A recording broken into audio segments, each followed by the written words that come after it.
की बारात मैं ढोल बजाऊंगी। कितनी प्यारी लग रही है मेरी साधना। गुलाबी रंग की साड़ी, कानों में झुमके, गले में सोने की चेन।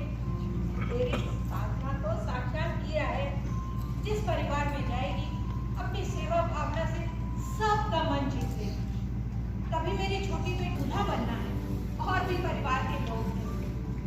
परिचारिका ने स्वागत के पश्चात चाय नाश्ते का भी प्रबंध करके रखा था। सभी लोग चाय नाश्ता कर रहे थे। तभी युवक की छोटी बहन बोली, आंटी आप साधना जी को लेकर आइए ना, हम उनसे मिलना चाहते हैं। मैं साधना को लेकर कक्ष में आ गई। युवक की बहन और माँ साधना के मुख की ओर देखे जा रही थी, परंतु युवक की दृष्टि उस छीने पर्दे के पीछे खड़ी उस नवयुवती की ओर जा रही थी। वो बार बार उसे ही देखे जा रहा था। अचानक से वो नवयुवती बाहर निकल कर आई और युवक के सामने खड़ी हो गई। दोनों की आंखें मिलकर चार हो गई। प्रवेश क्यों किया? तुम इतनी चंचल हो ना कि तुमने अपनी बड़ी बहन के सामने से परोसी हुई थाली भी उठा ली। मैंने उनसे नहीं कहा था कि मुझे पसंद कर ले। और आपको इतनी परेशानी क्यों है? पापा को तो नहीं है। पापा की तो तू बात ही मत किया कर।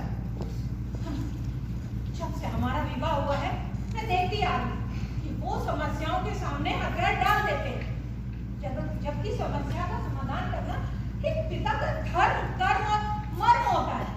माँ,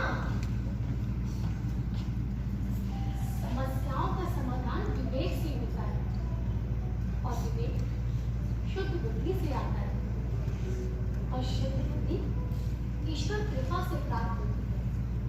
माँ, राशि के लिए वह स्वयं द्वार पे आया है, उसे लौटाना अनुचित है। परिस्थिति के अनुकूल कार्य करना ही बुद्धिमानी है। माँ, नवरात्रि के शौकीन आ रहे हैं। राशि के विवाह की तिथि निश्चित करके विवाह की तैयारी प्रारंभ कीजिए।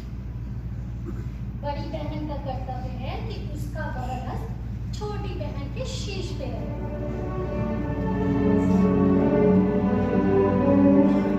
तुझे माँ की तरफ प्यार करने लगी है ना, और तू भी तो उनका कितना ख्याल रखती है, मैं सब देख रही हूँ।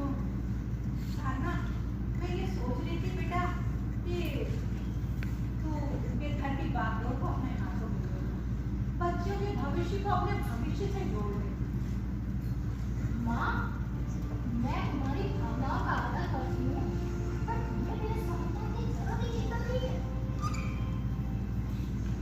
इस तुच्छ पुरुष ने एक बस्ती में मेरा तिरस्कार करके मुझे अंधकार की कूप में ढकेल दिया था।